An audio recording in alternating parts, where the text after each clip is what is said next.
ਤੇ ਹੁਣ ਖਬਰਾਂ ਵਿਸਤਾਰ ਦੇ ਨਾਲ ਤੇ ਸਭ ਤੋਂ ਪਹਿਲਾਂ ਗੱਲ ਉਸ ਖਬਰ ਦੀ ਜੋ ਕਾਫੀ ਦਿਨਾਂ ਤੋਂ ਸੁਰਖੀਆਂ ਦੇ ਵਿੱਚ ਹੈ। ਜੀ ਹਾਂ, ਪਠਾਨਕੋਟ ਦਹਿਸ਼ਤਗਰਦੀ ਹਮਲਾ। ਪਠਾਨਕੋਟ ਦਹਿਸ਼ਤਗਰਦੀ ਹਮਲਾ ਦੇ ਵਿੱਚ ਸਰਚ ਆਪਰੇਸ਼ਨ ਹਾਲਾਂਕਿ ਹੁਣ ਵੀ ਜਾਰੀ ਹੈ, ਪਰ 6 ਦਹਿਸ਼ਤਗਰਦ ਮਾਰ ਮੁਕਾਏ ਗਏ ਨੇ। ਉਧਰ ਪਠਾਨਕੋਟ ਹਮਲੇ ਤੋਂ ਬਾਅਦ ਨਿਤ ਦਿਨ ਨਵੇਂ ਖੁਲਾਸੇ ਹੋ ਰਹੇ ਨੇ। ਹਮਲੇ ਤੋਂ ਪਹਿਲਾਂ ਭੇਦਭਰੇ ਤਰੀਕੇ ਨਾਲ ਅਗਵਾ ਕੀਤੇ ਗਏ ਐਸਪੀ ਸਲਵਿੰਦਰ ਸਿੰਘ ਵੀ ਹੁਣ ਚਰਚਾ ਦੇ ਵਿੱਚ ਨੇ। दिन 31 ਦਸੰਬਰ 2015 वक्त रात ਦੇ 9 ਵਜੇ। ਇਸੇ ਵੇਲੇ ਗੁਰਦਾਸਪੁਰ ਦੇ ਐਸਪੀ ਸਲਵਿੰਦਰ ਸਿੰਘ ਆਪਣੇ ਸਾਥੀਆਂ ਦੇ ਨਾਲ ਦਰਗਾਹ ਤੇ ਸਨ। ਇਹ ਕਹਿਣਾ ਹੈ ਦਰਗਾਹ ਦੇ ਸੰਚਾਲਕ ਦਾ। ਦਰਗਾਹ ਸੰਚਾਲਕ ਦੇ ਮੁਤਾਬਕ ਐਸਪੀ ਸਲਵਿੰਦਰ ਸਿੰਘ ਰਾਤ ਤਕਰੀਬਨ 9 ਵਜੇ ਦਰਗਾਹ ਤੇ ਆਏ ਅਤੇ ਤਕਰੀਬਨ ਅੱਧਾ ਘੰਟਾ ਉੱਥੇ ਰੁਕੇ ਵੀ ਅਤੇ ਰਾਤ 9:30 ਵਜੇ ਉੱਥੋਂ ਚਲੇ ਗਏ। ਕੀ ਗੱਲ? हाँ सर, वो पहली बार ही आया सर जी सर। और सर 9 बजे करीब मेरे को पहुंचे सर, उन्होंने चाय चुई पी थी सर, 9:30 बजे सर चल गए जी। दिन 31 ਦਸੰਬਰ 2015 ਵਕਤ ਰਾਤ ਦੇ 11:30 ਵਜੇ। ਐਸੇ ਵੇਲੇ ਐਸਪੀ ਸਲਵਿੰਦਰ ਸਿੰਘ, ਉਹਨਾਂ ਦੇ ਦੋ ਸਾਥੀਆਂ ਅਤੇ ਉਹਨਾਂ ਦੀ ਨੀਲੀ ਬੱਤੀ ਲੱਗੀ ਐਸਯੂਵੀ ਨੂੰ ਹਾਈਜੈਕ ਕੀਤਾ ਗਿਆ। ਮਤਾ ਵਾਪਸ ਆ ਰਹੇ ਸੀ, ਵਾਪਸ ਆਉਂਦੇ ਕੋਨੀਆ ਮੋੜ ਸਾਨੂੰ ਗਨ ਪੁਆਇੰਟ ਤੋਂ ਉਹਨਾਂ ਨੂੰ ਕਿਡਨੈਪ ਕਰ ਲਿਆ।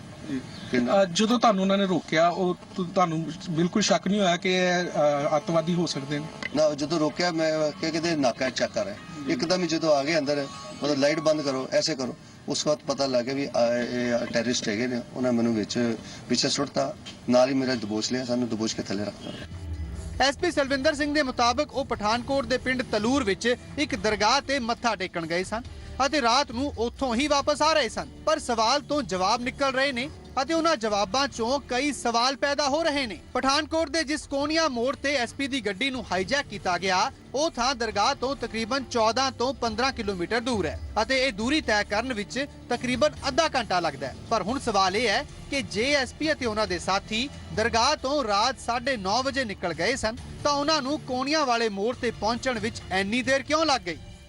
और सर 9 बजे करीब मेरे को पहुंचे सर, उन्होंने चाय चुई पी थी सर, 9:30 बजे सर चल गए जी सर। यही नहीं, दरगाह के संचालक के मुताबिक एसपी उत्थे पहली बार आए सन, पर एसपी दा कुक सवेरे भी उत्थे गया अते ओ भी एक शख्स दे नाल। पर क्यों, ये भी सवाल है। ਉਹਨਾਂ ਦੇ ਨਾਲ ਕੌਣ ਸੀ और ਇਸ ਤੋਂ ਬਾਅਦ ਉਹ ਕਿੱਧਰ ਨੂੰ ਗਏ? और सर एक मौसा जी हमारे सर, और साहब थे, और सर एक आदमी था, और जी 3 आदमी थे जी सर। ਪਠਾਨਕੋਟ ਹਮਲੇ ਤੋਂ ਬਾਅਦ ਹਰ ਪਾਸੇ ਛਾਈ ਦਹਿਸ਼ਤ ਦਾ ਸਲਵਿੰਦਰ ਸਿੰਘ ਸਭ ਤੋਂ ਪਹਿਲਾਂ ਸ਼ਿਕਾਰ ਹੈ ਅਤੇ ਗਵਾਹ ਵੀ। ਪਰ ਫਿਲਹਾਲ ਐਸਪੀ ਸਲਵਿੰਦਰ ਤੇ ਵੀ ਕੁਝ ਸਵਾਲ ਉੱਠ ਰਹੇ ਨੇ। ਸਵਾਲ ਹੈ ਕਿ ਦਹਿਸ਼ਤਗਰਦੀ ਅਲਰਟ ਅਤੇ ਸੰਵੇਦਨਸ਼ੀਲ ਸਰਹੱਦੀ ਇਲਾਕੇ ਵਿੱਚ ਐਸਪੀ ਬਗੈਰ ਹਥਿਆਰ ਲਏ ਨੀਲੀ ਬੱਤੀ ਵਾਲੀ ਗੱਡੀ ਲੈ ਕੇ ਕਿਉਂ ਘੁੰਮ ਰਹੇ ਸਨ ਅਤੇ ਉਹ ਵੀ ਸਰਕਾਰੀ ਡਰਾਈਵਰ ਦੇ ਬਿਨਾਂ ਆਪਣੇ ਦੋਸਤ ਦੇ ਨਾਲ। पीएस तो इधर ही थे, लेकिन मैंने साथ नहीं लेके गया। धार्मिक जगह पर जाने के लिए ये जरूरी नहीं था, मैंने नहीं समझा ठीक कि धार्मिक जगह जाने के लिए ऐसा काम किया जाए। ਇਸ ਤੋਂ ਇਲਾਵਾ ਸਲਵਿੰਦਰ ਸਿੰਘ ਅਤੇ ਉਹਨਾਂ ਦੇ ਦੋਸਤ ਰਾਜੇਸ਼ ਦੀ ਕਾਲ ਡਿਟੇਲ ਤੋਂ ਵੀ ਕਈ ਗੰਭੀਰ ਸਵਾਲ ਖੜੇ ਹੋ ਰਹੇ ਨੇ, ਜਿਨ੍ਹਾਂ ਦੀ ਜਾਂਚ ਕੀਤੀ ਜਾ ਰਹੀ ਹੈ। ਪਰ ਇਸ ਮਾਮਲੇ ਵਿੱਚ ਜਿਹੜਾ ਸਭ ਤੋਂ ਵੱਡਾ ਸਵਾਲ ਹੈ ਉਹ ਇਹ ਕਿ ਮੌਤ ਦੇ ਸੌਦਾਗਰਾਂ ਨੇ ਐਸਪੀ ਅਤੇ ਉਹਨਾਂ ਦੇ ਦੋਨੇ ਸਾਥੀਆਂ ਨੂੰ ਕੀ ਸੋਚ ਕੇ ਜਿਉਂਦਾ ਛੱਡ ਦਿੱਤਾ। ਐਸਪੀ ਸਲਵਿੰਦਰ ਸਿੰਘ ਦੇ ਦਹਿਸ਼ਤਗਰਦਾਂ ਦੀ ਗ੍ਰਿਫਤ ਵਿੱਚ ਜਾਣ ਅਤੇ ਫਿਰ ਰਿਹਾ ਹੋ ਜਾਣ ਦੇ ਪਿੱਛੇ ਕੀ ਕੋਈ ਸਾਜ਼ਿਸ਼ ਹੈ ਜਾਂ ਫਿਰ ਇਹ ਮਹਿਜ਼ ਇੱਕ ਇਤਫਾਕ ਹੈ ਕਿ ਦਹਿਸ਼ਤਗਰਦਾਂ ਨੇ ਸਲਵਿੰਦਰ ਨੂੰ ਸਿਰਫ ਇੱਕ ਮੋਹਰੇ ਦੇ ਵਾਂਗ ਇਸਤੇਮਾਲ ਕੀਤਾ। ਰਾਜਨ ਗੋਸਾਈ, ਜ਼ੀ ਮੀਡੀਆ, ਪਠਾਨਕੋਟ। ਤਾਂ ਹੁਣ ਪੂਰੇ ਇਸ ਮਾਮਲੇ ਦੇ ਵਿੱਚ ਤਫਤੀਸ਼ ਕੀਤੀ ਜਾ ਰਹੀ ਹੈ। ਤਫਤੀਸ਼ ਐਨਆਈਏ ਦੇ ਵੱਲੋਂ ਵੀ ਹੋ ਰਹੀ ਹੈ ਤੇ ਤਫਤੀਸ਼ ਪੰਜਾਬ ਪੁਲਿਸ ਵੀ ਆਪਣੇ ਪੱਧਰ ਉੱਤੇ ਕਰ ਰਹੀ ਹੈ। ਉਧਰ ਜਿਹੜੇ ਕੱਲੇ ਸੁਰਾਗ ਨੇ ਉਹਨਾਂ ਨੂੰ ਵੀ ਪੜਤਾਲ ਕਰਨ ਦੀ ਕੋਸ਼ਿਸ਼ ਕੀਤੀ ਜਾ ਰਹੀ ਹੈ। ਤੁਹਾਨੂੰ ਦੱਸ ਦਈਏ ਕਿ ਇੰਡੀਆ ਪਾਕਿਸਤਾਨ ਬਾਰਡਰ ਉੱਤੇ ਪੰਜਾਬ ਦੇ ਬਮਿਆਲ ਪਿੰਡ ਦੇ ਨੇੜੇ ਤੋਂ 2 ਲੋਕਾਂ ਦੇ ਪੈੜਾਂ ਦੇ ਨਿਸ਼ਾਨ ਪਾਏ ਗਏ ਨੇ। ਇਹ ਪੈੜਾਂ ਦੇ ਨਿਸ਼ਾਨ ਪਠਾਨਕੋਟ ਵਿੱਚ ਹਮਲਾ ਕਰਨ ਵਾਲੇ ਦਹਿਸ਼ਤਗਰਦਾਂ ਦੇ ਹੋ ਸਕਦੇ ਨੇ, ਜਿਸ ਤੇ ਹੁਣ ਜਾਂਚ ਕੀਤੀ ਜਾ ਰਹੀ ਹੈ। ਸਰਹੱਦ ਨੇੜੇ ਪਏ ਪੈਰਾਂ ਦੇ ਇਹ ਨਿਸ਼ਾਨ ਸਰਹੱਦ ਪਾਰੋਂ ਆਏ ਦਹਿਸ਼ਤਗਰਦਾਂ ਦੀ ਗਵਾਹੀ ਭਰ ਰਹੇ ਨੇ। ਭਾਰਤ ਪਾਕਿਸਤਾਨ ਸਰਹੱਦ ਤੇ ਪੰਜਾਬ ਦੇ ਬਮਿਆਲ ਪਿੰਡ ਦੇ ਨੇੜੇ 2 ਲੋਕਾਂ ਦੇ ਪੈਰਾਂ ਦੇ ਨਿਸ਼ਾਨ ਪਾਏ ਗਏ ਨੇ। ਇਹ ਪੈਰਾਂ ਦੇ ਨਿਸ਼ਾਨ ਪਠਾਨਕੋਟ 'ਚ ਹਮਲਾ ਕਰਨ ਵਾਲੇ ਦਹਿਸ਼ਤਗਰਦਾਂ ਦੇ ਹੋ ਸਕਦੇ ਨੇ।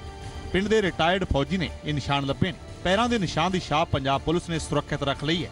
ਇਹਨਾਂ ਸਬੂਤਾਂ ਨੂੰ ਹੁਣ ਐਨਆਈਏ ਦੇ ਨਾਲ ਸ਼ੇਅਰ ਕੀਤਾ ਜਾਵੇਗਾ ਅਤੇ ਉਹਨਾਂ ਦਹਿਸ਼ਤਗਰਦਾਂ ਨਾਲ ਮਿਲਾਇਆ ਜਾਵੇਗਾ ਜੋ ਪਠਾਨਕੋਟ ਹਮਲੇ 'ਚ ਮਾਰੇ ਗਏ ਸਨ। सर इतने काफी आए ना अपने आई जी डीआईजी वगैरह बड़े अफसर जिन्हें भी सर इतने आए ना वो भी सर बीएसएफ की जिम्मेवारी बनती है भी इदा हो गया तो कम से कम वो थोड़ा कंट्रोल करो अपना तो फर्ज सर उन्होंने बनता बीएसएफ ही बनता ही भी जेडे गैप ने अपने 2 साढ़े एरिया च 3-4 गैप ने। ਇਸ ਤੋਂ ਪਹਿਲਾਂ ਮਾਰੇ ਗਏ 6 ਦਹਿਸ਼ਤਗਰਦਾਂ ਚੋਂ ਇੱਕ ਨੇ ਪਾਕਿਸਤਾਨ ਦੇ ਐਪਕੋਟ ਬ੍ਰਾਂਡ ਦੇ ਜੁੱਤੇ ਪਹਿਨੇ ਹੋਏ ਸਨ। ਐਪਕੋਟ ਨੂੰ ਪਹਿਲਾਂ ਈਸਟ ਪਾਕਿਸਤਾਨ ਕ੍ਰੋਮ ਕੈਨੇਡੀ ਦੇ ਨਾਮ ਨਾਲ ਜਾਣਿਆ ਜਾਂਦਾ ਸੀ। ਇਹ ਬ੍ਰਾਂਡ ਪਾਕਿਸਤਾਨ 'ਚ ਕਾਫੀ ਪਪੂਲਰ ਹੈ। ਇਸੇ ਬਮਿਆਲ ਪਿੰਡ 'ਚੋਂ ਹੀ 5 ਮਹੀਨੇ ਪਹਿਲਾਂ ਗੁਰਦਾਸਪੁਰ ਅਟੈਕ ਕਰਨ ਵਾਲੇ ਦਹਿਸ਼ਤਗਰਦ ਦਾਖਲ ਹੋਏ ਸਨ। ਸੋ ਸਰਹੱਦ ਪਾਰੋਂ ਦਹਿਸ਼ਤਗਰਦਾਂ ਦੇ ਦਾਖਲ ਹੋਣ ਦੀ ਲਗਾਤਾਰ ਦੂਜੀ ਵਾਰਦਾਤ ਨੇ ਸਰਹੱਦ ਤੇ ਸੁਰੱਖਿਆ ਤੰਤਰ ਨੂੰ ਸਵਾਲਾਂ ਦੇ ਘੇਰੇ 'ਚ ਲਿਆ ਖੜਾ ਕੀਤਾ ਹੈ। ਪਰ ਵੇਖਣਾ ਪੈਰਾਂ ਦੇ ਨਿਸ਼ਾਨ ਜ਼ਰੀਏ ਸੁਰੱਖਿਆ ਏਜੰਸੀਆਂ ਦਹਿਸ਼ਤਗਰਦਾਂ ਦੀ ਪੈੜ ਨੱਪਣ 'ਚ ਕਿਸ ਹੱਦ ਤੱਕ ਕਾਮਯਾਬ ਹੁੰਦੀਆਂ ਨੇ। ਨਿਊਜ਼ ਰਿਪੋਰਟ ਜ਼ੀ ਮੀਡੀਆ। ਤਾਂ ਇੱਕ ਪਾਸੇ ਪੜਤਾਲ ਜਾਰੀ ਹੈ ਤੇ ਦੂਜੇ ਪਾਸੇ ਇਹ ਵੀ ਸਵਾਲ ਉੱਠ ਰਹੇ ਨੇ ਕਿ ਸਾਡੇ ਦੇਸ਼ ਦੀਆਂ ਸੁਰੱਖਿਆ ਏਜੰਸੀਆਂ ਯਾਨੀ ਇੰਟੈਲੀਜੈਂਸ ਫੇਲਿਅਰ ਵੀ ਇਸ ਪੂਰੇ ਵਾਰਦਾਤ ਵਿੱਚ ਸਾਹਮਣੇ ਆਇਆ। ਆਪਰੇਸ਼ਨ ਪਠਾਨਕੋਟ ਵਿੱਚ ਖੂਫੀਆ ਵਿਭਾਗ ਦੇ ਫੇਲ ਤੇ ਪੰਜਾਬ ਸਰਕਾਰ ਤੇ ਚੁੱਕੀ ਜਾ ਰਹੀਆਂ ਉਂਗਲਾਂ ਦਾ ਜਵਾਬ ਉਪ ਮੁੱਖ ਮੰਤਰੀ ਸੁਖਬੀਰ ਸਿੰਘ ਬਾਦਲ ਨੇ ਦਿੰਦੇ ਹੋਏ ਕਿਹਾ ਕਿ ਕੇਂਦਰ ਸਰਕਾਰ ਵਕਤ ਤੇ ਹੀ ਦਹਿਸ਼ਤਗਰਦਾਂ ਬਾਰੇ ਕੇਂਦਰ ਸਰਕਾਰ ਨੂੰ ਅਲਰਟ ਜਾਰੀ ਕਰ ਦਿੱਤਾ ਗਿਆ ਸੀ ਪੰਜਾਬ ਸਰਕਾਰ ਵੱਲੋਂ। ਪਾਕਿਸਤਾਨ ਦੀ ਸਰਹੱਦ ਤੋਂ ਭਾਰਤ 'ਚ ਦਾਖਲ ਹੋਏ ਦਹਿਸ਼ਤਗਰਦਾਂ ਦੇ ਨਾਪਾਕ ਮਨਸੂਬੇ ਨੂੰ ਸਫਲ ਕਰਨ ਵਿੱਚ ਕਿਹੜੀ ਕਮਜ਼ੋਰ ਕੜੀ ਸੀ, ਇਸ ਤੇ ਬਹਿਸ ਸ਼ੁਰੂ ਹੋ ਗਈ ਹੈ। ਪੰਜਾਬ ਸਰਕਾਰ ਤੇ ਵਾਰ-ਵਾਰ ਦਹਿਸ਼ਤਗਰਦਾਂ ਬਾਰੇ ਕੇਂਦਰ ਸਰਕਾਰ ਨੂੰ ਦੇਰ ਨਾਲ ਇਤਲਾਹ ਕਰਨ ਤੇ ਉੱਠ ਰਹੀਆਂ ਉਂਗਲਾਂ ਦਾ ਜਵਾਬ ਸੂਬੇ ਦੇ ਉਪ ਮੁੱਖ ਮੰਤਰੀ ਸੁਖਬੀਰ ਬਾਦਲ ਨੇ ਦਿੱਤਾ ਹੈ। ਸੁਖਬੀਰ ਬਾਦਲ ਨੇ ਕਿਹਾ ਕਿ ਪੰਜਾਬ ਪੁਲਿਸ ਦੇ ਖੁਫੀਆ ਵਿਭਾਗ ਨੇ ਹੀ केंद्र सरकार ਨੂੰ वक्त रहते अलर्ट जारी कर दिता सी। आईबी की कोई इनपुट नहीं थी, ये इनपुट हमने दी थी आईबी को सुबह 7 बजे कि यहाँ टेररिस्ट स्पॉट किए गए हैं, हमारे एसपी को किडनैप किया गया है और हमने क्योंकि ये एयरबेस में घुस रहे हैं और हमने नंबर्स भी दे दिए थे, कई बहुत वाइटल इंफॉर्मेशन दे दी थी जिससे मालूम चल गया था गवर्नमेंट ऑफ इंडिया को, आईबी को, कि ये टेररिस्ट एयरबेस में घुस गए हैं। पिछले 6 महीने ਵਿੱਚ ਦਹਿਸ਼ਤਗਰਦਾਂ ਵੱਲੋਂ ਪੰਜਾਬ ਨੂੰ ਨਿਸ਼ਾਨਾ ਬਣਾਏ ਜਾਣ ਪਿੱਛੇ ਸੂਬੇ ਦੇ ਉਪ ਮੁੱਖ ਮੰਤਰੀ ਦਾ ਤਰਕ ਹੈ ਕਿ ਪੰਜਾਬ ਨਾਲ ਲੱਗਦੀ ਸਰਹੱਦ ਤੇ ਬੀਐਸਐਫ ਘੱਟ ਗਿਣਤੀ ਵਿੱਚ ਹੈ, ਜਿਸ ਵਜ੍ਹਾ ਕਰਕੇ ਪੰਜਾਬ ਸਾਫ਼ ਟਾਰਗੇਟ ਬਣ ਰਿਹਾ ਹੈ। ਸਿਰਫ ਇੰਨਾ ਹੀ ਨਹੀਂ, ਉਪ ਮੁੱਖ ਮੰਤਰੀ ਸੁਖਬੀਰ ਬਾਦਲ ਨੇ ਪਠਾਨਕੋਟ ਹਮਲੇ ਤੋਂ ਸਬਕ ਲੈਂਦੇ ਹੋਏ ਸਰਹੱਦੀ ਇਲਾਕਿਆਂ ਵਿੱਚ ਸਵੈਟ ਟੀਮ ਬਣਾਉਣ ਦਾ ਫੈਸਲਾ ਕੀਤਾ ਹੈ। Level of policing BSF the security network ਹੈ ਜੰਮੂ ਕਸ਼ਮੀਰ 'ਚ ਹੈ, ਉਹ ਤਾਂ ਬਹੁਤ ਘੱਟ ਪੰਜਾਬ ਦੇ ਬਾਰਡਰਾਂ ਤੇ ਹੈ। ਸੋ ਕਿਉਂਕਿ ਇਹ 2-3 ਇੰਸੀਡੈਂਟ ਹੋ ਗਏ ਤੇ ਉਹਨਾਂ ਨੂੰ ਵੀ ਇਨਕਰੀਜ਼ ਕਰਨਾ ਚਾਹੀਦਾ ਪੰਜਾਬ ਦਾ ਏਰੀਆ ਆਲਸੋ। ਅਸੀਂ ਆਪਣੀ second line of defence create ਕਰ ਰਹੇ ਹਾਂ। ਫਸਟ ਲਾਈਨ ਤਾਂ ਬੀਐਸਐਫ ਦੀ ਹੈ, second lines we are on that region ਦੇ ਅੰਦਰ। ਅਸੀਂ ਇੱਕ ਆਪਣੀ ਕਮਾਂਡੋ ਬਟਾਲੀਅਨ ਵੀ ਉੱਥੇ ਪੋਸਟ ਕਰ ਰਹੇ ਹਾਂ, ਇੰਟੈਲੀਜੈਂਸ ਦਾ ਉਹਦੇ ਆਈਜੀ ਵੀ ਉੱਥੇ ਪੋਸਟ ਕਰ ਰਹੇ ਹਾਂ, ਦੈਨ ਵੀ ਆਰ ਸਵਾਟ ਟੀਮਸ ਵੀ ਉੱਥੇ ਲਗਾ ਰਹੇ ਹਾਂ, ਸੋ ਉਸ ਡਿਸਟ੍ਰਿਕਟ ਨੂੰ ਅਸੀਂ ਸਿਕਿਉਰ ਕਰ ਸਕੀਏ। ਅਜਿਹੇ ਹਾਲਾਤਾਂ ਵਿੱਚ ਪਾਕਿਸਤਾਨ ਨਾਲ ਗੱਲਬਾਤ ਹੋਣੀ ਚਾਹੀਦੀ ਹੈ ਜਾਂ ਨਹੀਂ, ਇਸ ਨੂੰ ਲੈ ਕੇ ਜਿੱਥੇ ਕਾਂਗਰਸ ਸਰਕਾਰ ਨੂੰ ਘੇਰ ਰਹੀ ਹੈ ਤਾਂ ਸੁਖਬੀਰ ਬਾਦਲ ਸਰਕਾਰ ਦੇ ਨਾਲ ਖੜੇ ਦਿਖਾਈ ਦੇ ਰਹੇ ਨੇ। बातचीत बंद करेंगे तो बातचीत से ही टेररिज्म बंद होगा। अगर हम बातचीत नहीं करेंगे तो वो तो दुश्मनी है, अगर अब दुश्मन से बात ही नहीं करेंगे तो वो मीटिंग ग्राउंड कहाँ होगा। ਦਹਿਸ਼ਤਗਰਦ ਪੰਜਾਬ ਕਿਵੇਂ ਦਾਖਲ ਹੋਏ, ਕੀ ਮਕਸਦ, ਪੰਜਾਬ ਨੂੰ ਹਰ ਵਾਰ ਕਿਉਂ ਟਾਰਗੇਟ ਬਣਾਇਆ ਜਾ ਰਿਹਾ ਹੈ ਤੇ ਇਸ ਦੀ ਜਾਂਚ ਹੋਣੀ ਚਾਹੀਦੀ ਹੈ। ਸਿਰਫ ਜਾਂਚ ਹੀ ਨਹੀਂ, ਨਤੀਜੇ ਆਉਣ ਤੋਂ ਬਾਅਦ ਕਮਜ਼ੋਰੀ ਤੇ ਵੀ ਕੰਮ ਕਰਨਾ ਹੋਵੇਗਾ, ਕਿਉਂਕਿ ਦੀਨਾਨਗਰ ਹਮਲੇ ਤੋਂ ਬਾਅਦ ਜਿਸ ਤਰ੍ਹਾਂ ਨਾਲ ਜਾਂਚ ਠੰਡੇ ਬਸਤੇ ਵਿੱਚ ਪਾ ਦਿੱਤੀ ਗਈ, ਇਸੇ ਦਾ ਨਤੀਜਾ ਸੀ ਕਿ ਦਹਿਸ਼ਤਗਰਦਾਂ ਨੇ ਪਠਾਨਕੋਟ 에ਅਰ ਬੇਸ ਸਟੇਸ਼ਨ ਨੂੰ ਆਪਣਾ ਟਾਰਗੇਟ ਬਣਾਇਆ। ਪੰਕਜ ਕਪਾਹੀ, ਜ਼ੀ ਮੀਡੀਆ, ਦਿੱਲੀ। ਤਾਂ ਹੁਣ ਵੱਡਾ ਸਵਾਲ ਇਹ ਹੈ ਕਿ ਆਖਰ ਇੰਟੈਲੀਜੈਂਸ ਫੇਲਿਅਰ ਇਸ ਨੂੰ ਕਿਹਾ ਜਾਵੇ ਜਾਂ ਫਿਰ ਇੰਟੈਲੀਜੈਂਸ ਦੇ ਅਲਰਟ ਤੋਂ ਬਾਅਦ ਐਕਸ਼ਨ ਫੇਲਿਅਰ ਇਸ ਨੂੰ ਕਿਹਾ ਜਾਵੇ। ਉਧਰ ਮੰਨਿਆ ਜਾ ਰਿਹਾ ਹੈ ਕਿ ਬਮਿਆਲ ਪਿੰਡ ਨੇੜੇ ਉੱਚ ਦਰਿਆ ਰਾਹੀਂ ਦਹਿਸ਼ਤਗਰਦ ਭਾਰਤੀ ਸਰਜ਼ਮੀਂ ਤੇ ਦਾਖਲ ਹੋਏ, ਸਾਡੇ ਦੇਸ਼ 'ਚ ਦਾਖਲ ਹੋਏ ਤੇ ਤੁਹਾਡੇ ਤੱਕ ਇਸ ਹਮਲੇ ਦੀ ਪਲ ਪਲ ਦੀ ਖਬਰ ਪਹੁੰਚਾ ਰਹੇ ਜ਼ੀ ਪੰਜਾਬ ਹਰਿਆਣਾ ਹਿਮਾਚਲ ਨੇ ਇਸ ਦਾ ਜਾਇਜ਼ਾ ਲਿਆ ਭਾਰਤ ਪਾਕਿਸਤਾਨ ਸਰਹੱਦ ਤੋਂ। ਸਰਹੱਦ ਤੇ ਵਸਿਆ ਪਿੰਡ ਬਮਿਆਲ ਤੇ ਪਿੰਡ ਬਮਿਆਲ ਨੇੜੇ ਵਗਦੇ ਇਹ ਦਰਿਆ, ਖਦਸ਼ੇ ਇਹ ਸਾਹਮਣੇ ਆ ਰਹੇ ਨੇ ਕਿ ਭਾਰਤੀ ਸਰਜ਼ਮੀਨ ਤੇ ਆਉਣ ਲਈ ਦਹਿਸ਼ਤਗਰਦਾਂ ਨੇ ਜਿਸ ਰੂਟ ਦਾ ਇਸਤੇਮਾਲ ਕੀਤਾ ਹੈ ਉਹ ਕਿਤੇ ਨਾ ਕਿਤੇ ਇਹਨਾਂ ਦਰਿਆਵਾਂ ਤੋਂ ਹੋ ਕੇ ਗੁਜ਼ਰਦਾ ਹੈ। पठानकोट में हुए आतंकी हमले के बाद कई सवाल उठने शुरू हो गए और सबसे बड़ा सवाल ये है कि आखिरकार आतंकी भारत पाक सीमा को पार करके भारतीय इलाके में कहां से घुसे। माना जा रहा है कि आतंकी जो है भारत पाक सीमा पर स्थित बमयाल और उसके आसपास के गांवों में बहते 4 दरियाओं के रास्ते यहां पर पहुंचे हैं। इस ਦਰਿਆਵਾਂ ਦੇ ਕੰਢੇ ਤੇ ਲਾਈ ਕੰਡਿਆਲੀ ਤਾਰ ਅਕਸਰ ਬਾਰਿਸ਼ਾਂ ਦੇ ਦਿਨਾਂ 'ਚ ਦਰਿਆਵਾਂ 'ਚ ਹੜ੍ਹ ਆਉਣ ਨਾਲ ਨੁਕਸਾਨੀ ਜਾਂਦੀ ਹੈ, ਜਿਸ ਦੀ ਵਜ੍ਹਾ ਨਾਲ ਦਹਿਸ਼ਤਗਰਦ ਇਸ ਰਸਤੇ ਦਾ ਇਸਤੇਮਾਲ ਸਰਹੱਦ ਪਾਰ ਕਰਨ ਲਈ ਕਰ ਸਕਦੇ ਨੇ। जो तरना दरिया है, जलालिया दरिया है और रावी दरिया है जो भारत और पाकिस्तान के बीच में बहता है और यहाँ पर कंटीली तारों का भी इस्तेमाल किया जाता है। कंटीली तारें लगाई जाती हैं ताकि घुसपैठ को रोका जाए, लेकिन बरसात के दौरान जब पानी ज्यादा हो जाता है तो कंटीली तारें खराब हो जाती हैं और माना जा रहा है कि इन्हीं चारों जो रास्ते हैं, जो दरिया हैं, उन्हीं के रास्तों में से कहीं से आतंकी जो है भारत में से दाखिल हुए थे। ਸਰਹੱਦਾਂ ਦੇ ਸਖਤ ਚੌਕਸੀ ਦੇ ਬਾਵਜੂਦ ਦਹਿਸ਼ਤਗਰਦ ਸਰਹੱਦ ਪਾਰ ਕਿਵੇਂ ਕਰ ਗਏ? ਇਹ ਸਵਾਲ ਸਭ ਦੀ ਜ਼ੁਬਾਨ ਤੇ ਹੈ। ਸਾਡੀ ਸੁਰੱਖਿਆ ਵਿਵਸਥਾ ਤੇ ਲੱਗੀ ਇਹ ਸੇਧ ਕਈ ਸਵਾਲ ਖੜੇ ਕਰ ਰਹੀ ਹੈ। ਰਾਜਨ ਗੁਸਾਈ, ਜ਼ੀ ਮੀਡੀਆ, ਪਿੰਡ ਬਮਿਆਲ। ਵੱਡਾ ਸਵਾਲ ਇਹ ਵੀ ਹੈ ਕਿ ਦਹਿਸ਼ਤਗਰਦ ਸਿਰਫ ਦੇਸ਼ ਦੇ ਵਿੱਚ ਦਾਖਲ ਨਹੀਂ ਹੋਏ, ਬਲਕਿ ਉਹ ਬਹੁਤ ਸਾਰੇ ਸਾਜ਼ੋ ਸਮਾਨ ਯਾਨੀ ਹਥਿਆਰ ਦੇ ਨਾਲ ਦੇਸ਼ ਦੇ ਵਿੱਚ ਦਾਖਲ ਹੋਏ ਨੇ। ਸਵਾਲ ਇਹ ਵੀ ਹੈ ਕਿ ਉਹ ਹਥਿਆਰ ਆਪਣੇ ਨਾਲ ਲੈ ਕੇ ਆਏ ਸੀ ਜਾਂ ਫਿਰ ਹਥਿਆਰ ਇਸ ਧਰਤੀ ਯਾਨੀ ਸਾਡੇ ਦੇਸ਼ ਦੀ ਧਰਤੀ ਉੱਥੇ ਉਹਨਾਂ ਨੂੰ ਕਿਸੇ ਵੱਲੋਂ ਮੁਹੱਈਆ ਕਰਵਾਏ ਗਏ। ਉਧਰ ਮੁਲਕ ਦੀ ਰਾਖੀ ਲਈ ਪਠਾਨਕੋਟ 'ਚ ਸ਼ਹੀਦੀ ਪਾ ਕੇ ਜਵਾਨਾਂ ਨੇ ਮੁਲਕ ਦੀ ਹਿਫਾਜ਼ਤ ਲਈ ਮਰ ਮਿਟਣ ਦੀ ਪਰੰਪਰਾ ਨੂੰ ਅੱਗੇ ਤੋਰਿਆ। ਪਰ ਸ਼ਹੀਦਾਂ ਦੀ ਸ਼ਹਾਦਤ ਤੇ ਸਿਆਸਤ ਇੱਕ ਵਾਰ ਫਿਰ ਤੋਂ ਹਾਵੀ ਹੈ। ਅੰਬਾਲਾ ਤੋਂ ਜੋ ਤਸਵੀਰ ਸਾਹਮਣੇ ਆਈ ਹੈ ਉਹ ਕਈ ਸਵਾਲ खड़े कर गई। तो 20 लाख रुपया तो मोगा में, फिरोजपुर में कुछ ऐसे पशु भी हैं जो 2-2 करोड़ के बिक गए। ਬਲਵੰਤ ਸਿੰਘ ਰਾਮੂਵਾਲੀਆ ਨੂੰ ਹਰਿਆਣਾ ਸਰਕਾਰ ਵੱਲੋਂ ਸ਼ਹੀਦ ਦੇ ਪਰਿਵਾਰ ਨੂੰ ਦਿੱਤੀ ਵਿੱਤੀ ਮਦਦ ਤੇ ਇਤਰਾਜ਼ ਹੈ, ਪਰ ਇਸ ਇਤਰਾਜ਼ ਨੂੰ ਜਿਸ ਤਰੀਕੇ ਨਾਲ ਰਾਮੂਵਾਲੀਆ ਨੇ ਬਿਆਨ ਕੀਤਾ ਹੈ ਉਸ ਤੇ ਸਵਾਲ ਖੜੇ ਹੋ ਗਏ ਨੇ। ਅੰਬਾਲਾ 'ਚ ਪਠਾਨਕੋਟ ਹਮਲੇ 'ਚ ਸ਼ਹੀਦ ਗੁਰਸੇਵਕ ਸਿੰਘ ਦੇ ਘਰ ਅਫਸੋਸ ਕਰਨ ਪਹੁੰਚੇ ਰਾਮੂਵਾਲੀਆ ਨੇ ਦਾਅਵਾ ਕੀਤਾ ਕਿ ਹਰਿਆਣਾ ਸਰਕਾਰ ਵੱਲੋਂ ਸ਼ਹੀਦ ਪਰਿਵਾਰ ਨੂੰ ਬੇਹੱਦ ਨਿਗੂਣੀ ਰਕਮ ਬਤੌਰ ਮੁਆਵਜ਼ਾ ਦਿੱਤੀ ਗਈ ਹੈ। विधवा हो रही बेटी वो हरियाणा की बेटी है, वो खट्टर जी की बेटी है। तो 20 लाख रुपया तो मोगा में, फिरोजपुर में कुछ ऐसे पशु भी हैं जो 2-2 करोड़ के बिक गए, करोड़ के बिक गए।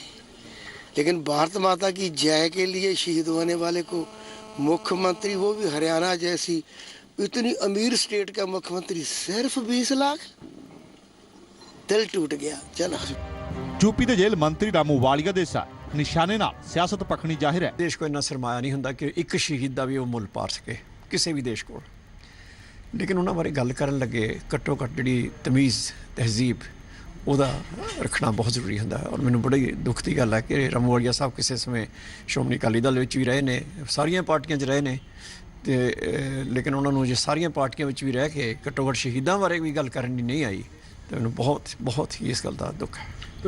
ਸ਼ਹੀਦਾਂ ਦੀ ਬਲੀਦਾਨੀ ਤੇ ਅਫਸੋਸ ਕਰਨ ਦੀ ਨਾਲ ਮੈਂ ਰਾਮੂਵਾਲੀਆ ਸਾਹਿਬ ਦੀ ਸੋਚ ਤੇ ਉਹਨਾਂ ਦੀ ਜ਼ੁਬਾਨ ਤੇ ਮੈਨੂੰ ਅਫਸੋਸ ਹੈ। ਮੈਂ ਬਿਲਕੁਲ ਨਿੰਦਾ ਕਰਦਾ ਔਰ ਮੈਂ ਮੰਗ ਕਰਦਾ ਕਿ ਉਹਨਾਂ ਤੇ ਇਸ ਗੱਲ ਲਈ ਪਰਚਾ ਦਰਜ ਹੋਣਾ ਚਾਹੀਦਾ। ਪਰ ਵਕਤ ਸ਼ਹੀਦਾਂ ਦੇ ਪਰਿਵਾਰਾਂ ਨਾਲ ਇਸ ਦੁੱਖ ਦੀ ਘੜੀ 'ਚ ਖੜਨ ਦਾ ਹੈ, ਨਾ ਕਿ ਸ਼ਹਾਦਤ ਤੇ ਸਿਆਸੀ ਚੋਬਾ ਲਾਉਣ ਦਾ। ਅਮਨ ਕਪੂਰ, ਜ਼ੀ ਮੀਡੀਆ, ਅੰਬਾਲਾ। ਬੇਅੰਤ ਸਿੰਘ ਕਤਲकांड ਦੇ ਮੁਲਜ਼ਮ ਜਗਤਾਰ ਸਿੰਘ ਤਾਰਾ ਨੇ ਕਿਹਾ ਹੈ ਕਿ ਉਹ ਆਪਣੇ ਕੇਸ ਦੀ ਪੈਰਵੀ ਲਈ ਕਿਸੇ ਵਕੀਲ ਨੂੰ ਨਹੀਂ ਕਰਨਗੇ। ਇਸ ਦੇ ਨਾਲ ਹੀ ਤਾਰਾ ਨੇ ਕਿਹਾ ਕਿ ਉਹ ਅਗਲੀ ਸੁਣਵਾਈ ਵਿੱਚ ਬੇਅੰਤ ਸਿੰਘ ਕਤਲकांड ਵਿੱਚ ਆਪਣੇ ਰੋਲ ਦਾ ਖੁਲਾਸਾ ਕਰਨਗੇ। ਮਰਹੂਮ ਮੁੱਖ ਮੰਤਰੀ ਬੇਅੰਤ ਸਿੰਘ ਕਤਲकांड 'ਚ ਮੁੱਖ ਮੁਲਜ਼ਮ ਜਗਤਾਰ ਸਿੰਘ ਤਾਰਾ ਨੇ ਇਸ ਮਾਮਲੇ 'ਚ ਕਾਨੂੰਨੀ ਚਾਰਾਜੋਈ ਤੋਂ ਕਿਨਾਰਾ ਕਰ ਲਿਆ।